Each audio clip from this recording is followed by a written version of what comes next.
First ever factory outlet Mukunda jewellery KPHB Kothapet Khammam Somajiguda Hanamkonda. నమస్తే, welcome to Suman TV. నేను గిరిజ. ఇవాళ మనతో పాటు ఉన్న అతిథి వచ్చేసి 2 తెలుగు రాష్ట్రాలకి బాగా సుపరిచితులు. ఎవరు తెలీదు అనే మాట లేదు, బాగా సుపరిచితులు అంటేనే అర్థమవుతుంది. అంతేకాకుండా జ్యోతిష్య పరంగా ఎంతో మందికి మంచి ఉన్నత స్థానానికి వెళ్ళే మార్గాన్ని చూపారనొచ్చు. అలాగే మనకు నిత్య జీవితంలో జ్యోతిష్య పరంగా ఎదురయ్యే సమస్యలకి కూడా ఎంతో మందికి ఎన్నో రకాల రెమెడీస్ కూడా చెప్పారు. మరి తను ఎవరో కాదు, ప్రముఖ జ్యోతిష్య పండితులు, శ్రీచక్ర పీఠ వ్యవస్థాపకులు బ్రహ్మశ్రీ డాక్టర్ ప్రదీప్ జోషి గారు ఉన్నారు. వారితో మాట్లాడదాం. గురువు గారు నమస్కారం. శ్రీమాత్రే నమః. గురువుగారు, మామూలుగా బాలారిష్ట దోషాలు ఉన్నాయని అంటూ ఉంటారు. అసలేంటి బాలారిష్ట దోషాలు ఉన్నాయని మనకెలా తెలుస్తుంది? వీటికి ఏమైనా పరిహార మార్గం ఉందంటారా గురువుగారు? శ్రీ గురుభ్యో నమః. శ్రీమాత్రే నమః. రోగానశేషాన్ అపహాంసి తుష్ట రుష్టాతు కామాన్ సకలాన్ అభీష్టాన్ త్వామాశ్రితానాం న విపన్నరాణాం త్వామాశ్రితాం హ్యాశ్రయతాం ప్రయాంతి. సర్వాబాధా ప్రశమనం త్రైలోక్యస్యాఖిలేశ్వరి ఏవమేవ త్వయా కార్యం అస్మద్వైరి వినాశనం. శ్రీమాత్రే నమః. బాల అరిష్ట దోషములు, బాలారిష్ట నివారణ దోషములు. బాలారిష్ట అంటే అర్థమైంది, బాల అంటే అర్థమైంది చిన్నపిల్లలు అని అర్థం. పుట్టినది మొదలు 3 ఏళ్ల వరకు ఉండేటివి బాలారిష్టాలు. కొంతమంది 3 ఏళ్ళు అంటారు, కొంతమంది 6 ఏళ్ళు 8 ఏళ్ళు అని కూడా అంటారు. 8 ఏళ్ల వరకు బాలారిష్టాలు ఉంటాయి. అప్పటి వరకు బాల్యము, పుట్టినప్పటి నుంచి 8 ఏళ్ల వరకు బాల్యము, 8 ఏళ్ల నుంచి 16 ఏళ్ల వరకు కౌమారము, 16 ఏళ్ళు దాటిన తర్వాత 38 ఏళ్ల వరకు యవ్వనం. ఇది అందరికీ బాల్య యవ్వన కౌమారం, ఇది అందరికీ ఈ స్థితి ఉంటుంది. తర్వాత పౌరుష స్థితి వేరే ఉంటుంది. తర్వాత వృద్ధాప్యం. పౌరుష స్థితి ఏంటంటే మన కాళ్ళ మీద మనం నిలబడ్డము, మన వంశాన్ని వృద్ధి చేసుకోవడం, ఇవన్నీ కూడా పౌరుష స్థితి. అంటే జీవితకాలానికి. ఇప్పుడు ప్రతి మనిషికి బాల్యం అంటే తల్లిదండ్రుల యొక్క అండర్ కంట్రోల్ ఉండడు. తర్వాత కౌమారం అంటే కుమారతత్వం, అంటే 8 ఏళ్ల నుంచి 18, 16 ఏళ్ల వరకు కౌమార్యం. ఈ టైంలో ఏంటంటే విద్యాభ్యాసం నేర్చుకోవడము, పరిపూర్ణుడుగా సిద్ధమవ్వడం. తర్వాత యవ్వనం, విశేష సుఖభోగాలు, సంతానము, వివాహము, ఉద్యోగము, ప్రపంచం యొక్క పోకళ్ళు నేర్చుకోవడం, ఇవంతా కూడా యవ్వనంలో పోతాయి. అంటే 40 ఏళ్ల వరకు. 40 ఏళ్ల నుంచి పౌరుషత్వం, 40 నుంచి 60 ఏళ్ళు పౌరుషం. పౌరుషం అంటే ఏంటంటే లైఫ్ స్టెబిలిటీ ఇవ్వడము, నేచర్కి ఏమైనా చేయడము, కుటుంబానికి సంబంధించిన స్థిరత్వం సాధించడము, ఇంకా మనవాళ్ళు మనవరాళ్ళు ఇవన్నీ చూడడము, ఇవంతా కూడా 60 ఏళ్ళు. తర్వాత వృద్ధాప్యం. వృద్ధాప్యంలో ఏంటంటే ఇంకా శరీర త్యాగం చేయడానికి కావాల్సిన సాధన చేసుకోవడం. ఇది మనిషి యొక్క life cycle, actually general life cycle. దీంట్లో ప్రతి ఒక్క దశలోనూ అరిష్టాలు ఉంటాయి. కౌమార అరిష్టం ఉంటుంది, బాలారిష్టం ఉంటుంది, యవ్వన అరిష్టాలు ఉంటాయి. తర్వాత వృద్ధాప్యంలోనూ మృత్యుగండాలు ఉంటాయి, పౌరుష అరిష్టాలు ఉంటాయి. సో బాల్యంలో వచ్చే అరిష్టం ఏంటంటే హెల్త్ క్రైసిస్, ముఖ్యంగా హెల్త్ ప్రాబ్లమ్స్, ఇంకా లైఫ్ పోవడమే. బాల్యంలో 2 ఉంటాయి, హెల్త్ ప్రాబ్లం రావడము, లేదంటే మరణించడం. ఇవి 2 బాలారిష్టంలో. తర్వాత కౌమారంలో వచ్చేది కూడా ఇదే సమస్య. కౌమారంలో దెబ్బలు తాకడము, లేదా హెల్త్ క్రైసిస్ రాకడము, అక్కడ కూడా గండం ఒకటి ఉంటుంది. తర్వాత యవ్వనం. యవ్వనములో వేరే వాళ్ళ మూలకంగా, జంతువుల మూలకంగాను, దేని మూలకంగాను గండం రావడం, ఆరోగ్యం మూలకంగా. ఇంకా ఎక్స్ట్రా వయసు పెరిగిన కొద్దికి ద రిసోర్స్ ఆఫ్ నెగిటివ్స్ అనేటివి పెరుగుతూ ఉంటాయి. అంతే కదా, మనం ఇంట్లో ఖాళీగా, ఇంట్లో పుట్టినప్పుడు చిన్న చేతిలో ఉంటాము, అప్పుడు మనం ఏం చేయలేం కదా. రిసోర్స్ ఏముంటుంది, మన అమ్మ నాన్న ఏం పెడతారో దాని మీద మనకి గండములు బేస్ అయి ఉంటాయి, లేదంటే మనకి పూర్వజన్మ కర్మను బట్టి గండములు ఉంటాయి. సో ఈ బాలారిష్టాలు ఏమిటంటే కనుక జాతకాన్ని బట్టి చూసి చెప్పాలి. మోస్ట్ ఆఫ్ ద బాలారిష్టాల్లో ఒకటి, పిల్లలకి అనారోగ్యం ఎక్కువగా రావడం. పుట్టిన పిల్లలకి అప్పుడు ఏదో ఒక రోగం ఉంటుంది, అప్పుడు ఏడుస్తూనే ఉంటారు. బాగా తెమడ రావడము, లేదా తల్లి పాలు తాగిన తర్వాత కూడా కక్కుకోవడము, సరిగ్గా అరగకపోవడము, తర్వాత గ్రీన్ కలర్గా మోషన్స్ వెళ్తూ ఉంటారు. సో వాళ్ళకి అన్నప్రాశనం అయిన తర్వాత కూడా వాళ్ళు సరిగ్గా తినరు. కొంతమందికి మాటలు సరిగ్గా రావు, తొందరగా మాటలు రావు, అట్లాగే తొందరగా వాళ్ళు నడవరు. సో ఇలాంటివన్నీ కూడా బాలారిష్టాల కిందకి వస్తాయి. ఏవైతే న్యాచురల్ గా జరగాల్సినవి న్యాచురల్ గా జరగవో అదంతా కూడా బాలారిష్టం కేటగిరీ కిందకి వస్తుంది. అది వస్తే తప్పకుండా ఆయుర్వేద జ్ఞాన పటిమ ఉన్నటువంటి జ్యోతిష్ శాస్త్ర పండితులు సంప్రదించాలి.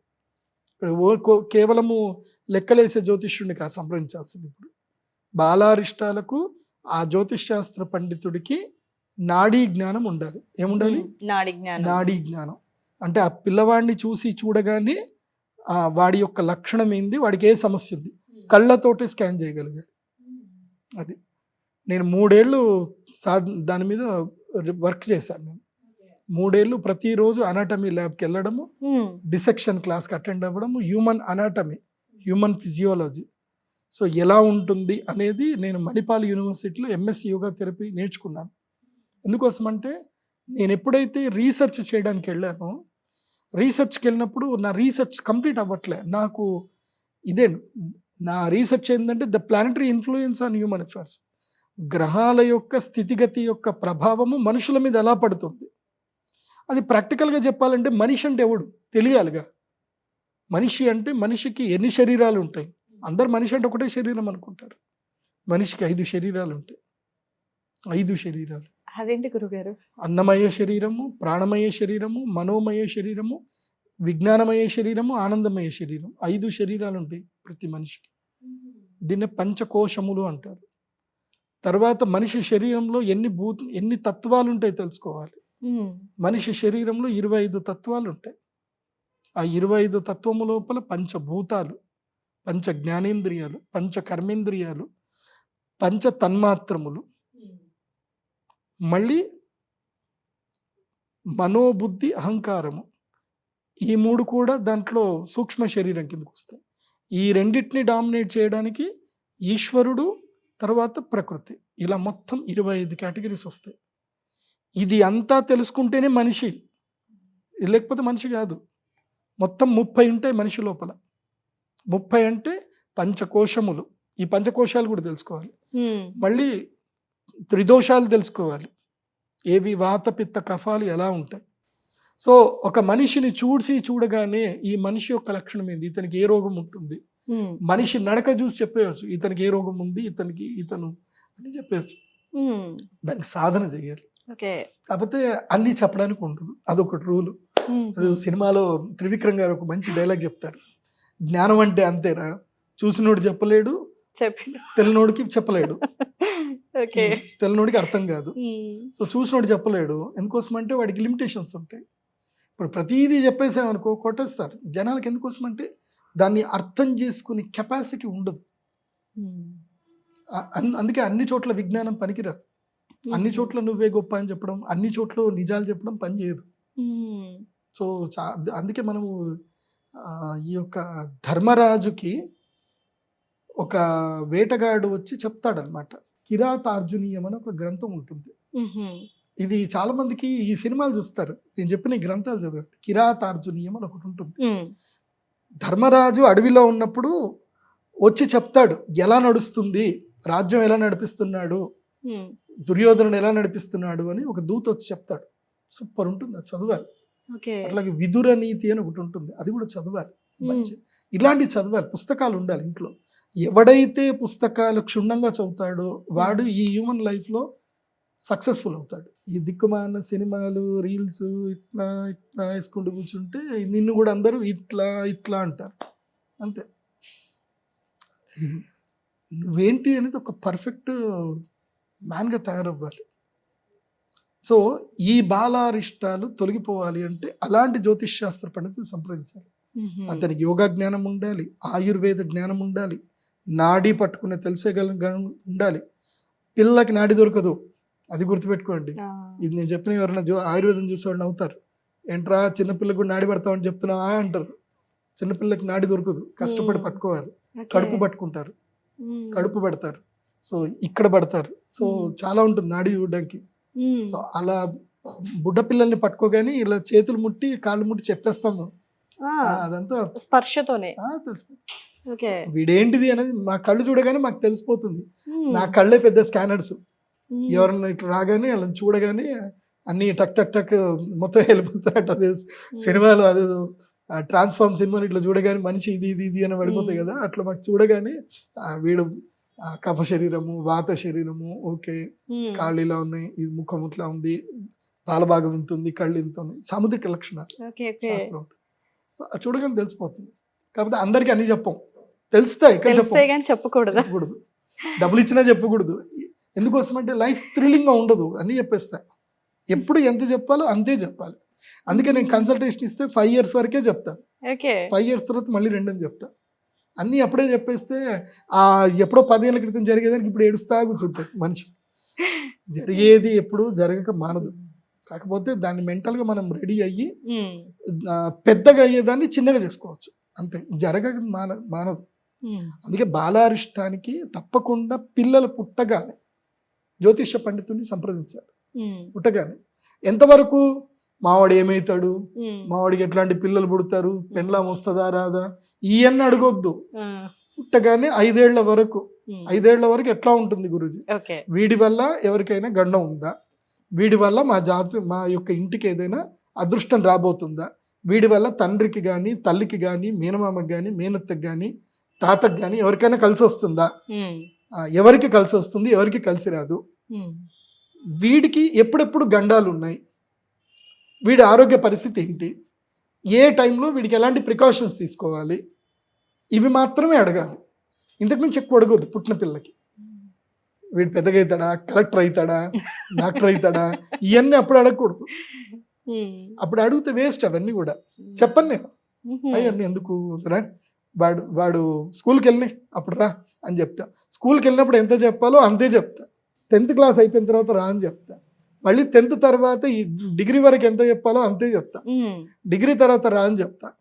డిగ్రీ తర్వాత ఇంకేం చెప్పాలో చెప్తా. తర్వాత పెళ్ళయ్యేటప్పుడు రా అని చెప్తా. వస్తారా గురువు గారు?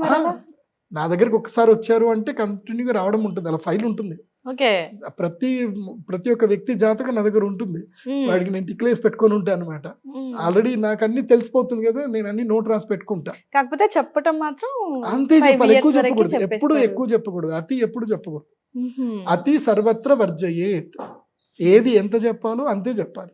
ఇప్పుడు ఉదాహరణకి ఒక స్కూల్ టీచర్ ఉన్నారు, తన దగ్గర మొత్తం సిలబస్ అంతా ఉంటుంది. ఒక స్కూల్ టీచర్ కెపాసిటీ ఏంది, మొత్తం సిలబస్ అంతా చెప్పగలుగుతుంది ఆవిడ. టీచర్ కెపాసిటీ ఉంది, కానీ స్టూడెంట్స్కి మొత్తం చెప్పేస్తారా ఒక రోజులో ఒక క్లాస్లో? కావాలంటే ఒక 48 గంటలు టైం ఇవ్వండి, పోరానందని కూర్చోబెట్టి 48 గంటల్లో టోటల్ సిలబస్ కంప్లీట్ చేసి పంపించేస్తా. 48 గంటల్లో 4 సార్లు ఫుడ్ పెట్టండి చాలు, ఇంకా మొత్తం కంప్లీట్ చేసి పంపిస్తా ఉన్నట్టు. కానీ పిల్లాడికి అర్థం అవ్వాలి. సో మెచ్యూరిటీ లెవెల్స్ ఎంతవరకు మెచ్యూరిటీ వచ్చిందో అంతవరకు జాతకం చెప్తూ వెళ్ళాలి. అందుకే ఈ బాలారిష్టాలు ఉన్నటువంటి వాళ్ళకి తప్పకుండా పరిహారాలు చేయించుకోవాలి.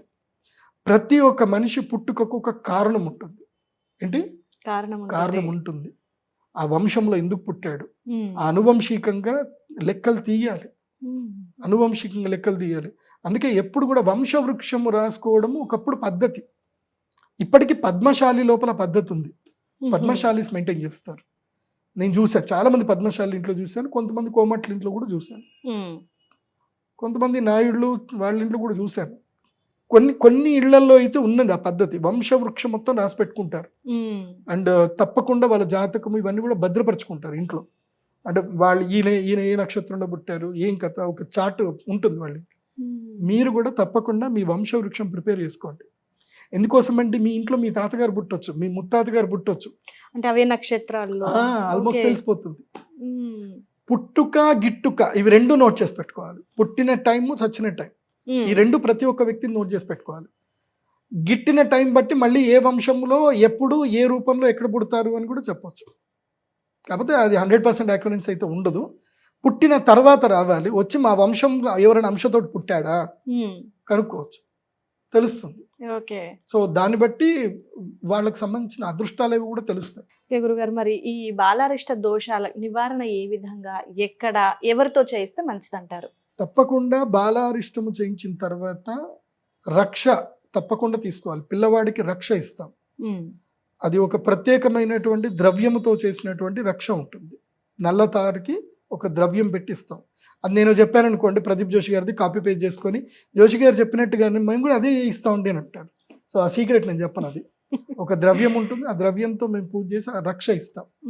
అవి దాదాపు 20 తాళ్ళు ఇస్తాం, దారాలు ఇస్తాం. అందుకోసం అంటే మళ్ళీ మా దగ్గర రాలేరు కదా, సో ఆ పిల్లాడికి ర్యాష్ అది రాకుండా చేయడం కూడా అది ఇస్తాం. తర్వాత ఏవైతే ఉంటుందో ప్రికాషన్స్ కూడా ఇవి చెప్తాం. ఇవి మా శ్రీచక్ర పీఠంలో ప్రత్యేకంగా మాత్రమే చేయిస్తాం బాలారిష్టాలు. ఏంటి ప్రత్యేకంగా సామూహికంగా చేయించడానికి ఉండదు. ఓకే. బాలారిష్టాలు కావాలంటే మీరు బుక్ చేసుకోవాల్సిందే. ఎందుకోసం అంటే మీ వంశోద్ధారకుడు వంశోద్ధారకురాలు మ్మ్. పుట్టినప్పుడు వాళ్ళ మీద మీరు ఖర్చు పెట్టడంలో అయితే తప్పేం కాదు అని నేను చెప్తాను. ఖర్చు పెట్టుకోవాల్సిందే. ఎందుకోసం అంటే మీ వంశానికి రాజయోగం రావాలన్నా ఏది జరగాలన్నా దీంతో బిగినింగ్. సో ఇక్కడ ఇన్వెస్ట్మెంట్ పెట్టాల్సిందే. దీంట్లో మాత్రం పిసినారితనం లేదు. నో ఎక్స్క్యూజ్నెస్. ఇక్కడ ఎక్స్క్యూజ్నెస్ లేదు, పిసినారితనాలు లేవు. నేను ఏ విషయంలో అయినా సరే మీరు ఏదైనా ధ్యానం చేసుకోండి ఇవి చేసుకోండి అని చెప్తాను. ఈ విషయంలో చెప్పను. ఎందుకోసం అంటే పుట్టుక అనేది గొప్పది.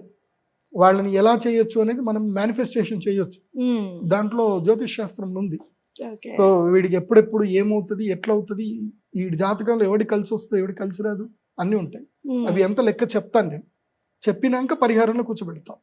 తప్పకుండా ఆ పరిహారము కుటుంబం అంతా కూర్చొని అమ్మవారి సన్నిధానంలో చేసుకుంటే మంచిది. ఎందుకోసం అంటే అమ్మల గన్నయమ్మ, ముగ్గురమ్మల మూలపుటమ్మ, చాలా పెద్దమ్మ. అయితే గురుగారు మరి అంటే ఏ సమయాలలో చేస్తే మంచిది గురుగారు? మరి దానికి కేటగిరీస్ ఉంటుందా? ఆ నక్షత్రం పుట్టిన నక్షత్రాన్ని బట్టి ఆ నక్షత్రంలో చేయించడమా లేకపోతే అరిష్టం ఎంత తీవ్రత ఉంది దాని మీద చేయించడమా ఉంటుంది. అయితే ఇది బాలారిష్ట దోషానికి నివారణ ఒకటేసారి చేయించవచ్చా, లేదంటే అది కూడా ఏమన్నా రిపీటెడ్ గా చేయించే ఛాన్సెస్ ఏమైనా ఉంటాయా? ఒక్కసారి సరిపోతుంది. ఒక్కసారి బాలారిష్టం చేయించాలి. మళ్ళీ ఏదైనా రిపీటెడ్ గా ఏమన్నా ఇంకెక్కువ ఏమైనా అనిపిస్తుంది మళ్ళీ ఇంకొక హయ్యర్ లెవెల్లో మళ్ళీ చేయించుకోవాలి. మోస్ట్లీ 2 సంవత్సరాలకు ఒకసారి 8 ఏళ్ళు వచ్చేంత వరకు చేయించుకుంటే మంచిది. 2 years ఒకసారి. డబ్బులు బాగా ఉన్నాయి, మా పిల్లాడు మంచి మాకు గ్రోత్ కనిపిస్తుంది చేయడం వల్ల ఎవ్రీ ఇయర్ చేయించుకోవాలి. పుట్టినప్పుడు ప్రతి ఇయర్ బర్త్డే టైంకి ముందు వారం రోజుల ముందు చేయించుకోవాలి. ఓకే, డిపెండ్స్ ఆన్ ఫైనాన్షియల్ అన్నమాట. పూజ చేయించాలంటే మినిమం ₹1,00,000 దాకా అవుతుంది. ఎందుకోసం అంటే పెద్ద పూజ అది. ఇవన్నీ కూడా తప్పకుండా చేయించుకోవాలి. దీనికి ఎంత సమయం పట్టొచ్చు గురుగారు? మరి 4 గంటలు టైం పడుతుంది. 4 గంటలు. కాకపోతే అర్చన చేసే వాళ్ళకి ఎక్కువ టైం, తల్లిని ఎక్కువసేపు కూర్చోబెట్టాం. తల్లి ఒకవేళ కనుక అప్పుడే ప్రసవించి ఆ కష్టం ఉంటే తల్లిని ఎక్కువసేపు కూర్చోబెట్టడం ఉండదు. తల్లికి జస్ట్ సంకల్పం చేయించి తల్లి బిడ్డను పంపించేస్తాం. తర్వాత చేయడం అంతా బ్రాహ్మణులు అర్చకులు వాళ్ళు చేస్తారు. ఎందుకోసం అంటే వాళ్ళని పిల్లని అంతసేపు కూర్చోబెట్టలేం కదా. సో కూర్చున్నంతసేపు వాళ్ళు కూర్చున్నంతసేపు వాళ్ళకి రెస్ట్. పక్కన ఎక్కడ వెళ్ళి రూమ్లు ఉంటాయి, కూర్చొని పాలివ్వడము పడుకోవడము ఏమైనా చేసుకోవచ్చు. చేసేదంతా మా బాధ్యత. రక్ష చేసి ఇస్తాం, రక్ష చేసి ఇవ్వడం ముఖ్యం. అయితే దోషం ఉంది అనేది ఒకటి, మీరు స్టార్టింగ్ లో చెప్పినట్టుగా కొన్ని లక్షణాలు. రెండవది జాతక చక్రం మీకు చూయించినప్పుడు అంతేనా? జాతక చక్రం చూయించుకొని పోవాలి. జాతక చక్రం చూయించుకోకుండా ఇదే జరుగుతుంది బాలారిష్టం చేయించేస్తామని పరిగెత్తుకుంటూ రాకూడదు. జాతకం చూడాలి. బాలారిష్టం ఏంది అనేది కేటగిరీ తెలుసుకోవాలి కదా. తెలుసుకోకుండా అన్నిటికీ వెళ్ళిపోకటం చేయడానికి ఉండదు. అది ప్రతి రోగానికి ఒక మందు ఉన్నట్టే ఏ అరిష్టం ఉంది ఎక్కువగా, ప్రాణగండం ఉందా, ఇప్పుడు స్కిన్ ఎలర్జీస్ వస్తున్నాయా, లేకపోతే మాట రాదా, లేకపోతే డైజెషన్ ప్రాబ్లం ఉంటుందా పిల్లవాడికి, కళ్ళకి సంబంధించిన ప్రాబ్లం ఉందా, లేదంటే ఆటిజంతో పుట్టాడు పిల్లవాడు, చాలా ఉంటాయి. ఇవన్నీ తెలియాలి. ఇవన్నీ తెలియాలంటే కొంచెం మెడికల్ నాలెడ్జ్ కూడా ఉండాలి. శరీర రచనా శాస్త్రం తెలిసి ఉండాలి, సాముద్రిక రచనా శాస్త్రం తెలిసి ఉండాలి. చాలా ఉంటాయిలేండి. ఒక్కదాంతో సరిపెట్టేది కాదు, ఒక్క విషయంతో తెలిసిపోయేది కాదైతే. చెప్తున్నా కదా, పెద్ద మహాసముద్రం జ్యోతిష్యం అనేది. ఎస్ గురుగారు. సో బాలారిష్ట దోషాలని అంటూ ఉంటారు, కానీ అది ఎట్లా వస్తుంది, ఏంటి, ఏ విధంగా చూయించుకోవాలి అనేది కూడా కొంతమందికి బాలారిష్టం ఇంకోటి ఉంటుంది. ఇది పేగు మెడకి చుట్టుకొని పుడతారు, అది కూడా దోషం ఉంటుంది. ఇప్పుడు ఈ కాలంలో అసలు ఏ డాక్టర్లు చెప్పరు పేగుల మెడకి చుట్టుకొని పుట్టాడు ఏం చెప్పను. కోయడం, తీయడం, ఆ మెడ చుట్టుకున్న తీసేయడం, అంతే కట్ చేయడం అనుకుంటారు. పేగు మెడకు చుట్టుకుంటే తప్పకుండా వాడి జాతకం ఇమీడియట్లీ కన్సల్ట్ చేయాలి. పేగు మెడకు చుట్టుకుంటే అదేదో న్యాచురల్గా జరిగిపోతుందండి అని అంటే అట్లా ఉండదు. అట్లా న్యాచురల్గా జరుగుతుంటే అందరికి జరగాలి, అందరికి జరగదు కదా, కొంతమందికి మాత్రం ఉంటుంది. సో పేగు మెడకు చుట్టుకొని పుట్టాడు అంటే మినిమం గండమే పక్క, డౌట్ లేదు. పరిహారం చేయించాల్సిందే పక్క. మినిమమా మేనత్త ఇద్దరు పరిగెత్తుకుని రావాల్సిందే. ఇంకా ఏమండి మా మేనల్లుడు పుట్టాడు పేగు మెడకేసుకొని గురుగారు రావాల్సిందే, తప్పదు ఇంకా. ఓకే గురుగారు, చాలా విషయాలు షేర్ చేసుకున్నారు గురుగారు. బాలారిష్ట దోషాలు అనేది ఎస్పెషల్లీ చిన్నపిల్లలకి ఎప్పుడు వస్తుంటాయి, ఏంటి, ఎట్లా ఉంది అనేది జాతక చక్రం పరంగానే తెలుస్తుందని అంటున్నారు. సో ఇది చాలా మందికి ఉన్న సందేహం, అంటూ ఉంటారు జనరల్గా, కానీ పూర్తి వివరణ తెలియదు వాళ్ళకి. సో మీ వివరణతో వాళ్ళకి చక్కటి ఒక అవగాహన అయితే వచ్చింది అనుకుంటున్నాను గురుగారు. ధన్యవాదాలు. శ్రీమాత్రే. సో చూసారు కదండి, ఇలాంటి పరిహారాలు చేయించుకోవాలనుకున్నా లేదంటే నేరుగా గురువు గారిని కలుసుకోవాలనుకున్నా కూడా ప్రదీప్జోషి.com వెబ్సైట్ని సంప్రదిస్తే గురువు గారిని మీరు కలుసుకునే అవకాశం ఉంటుంది.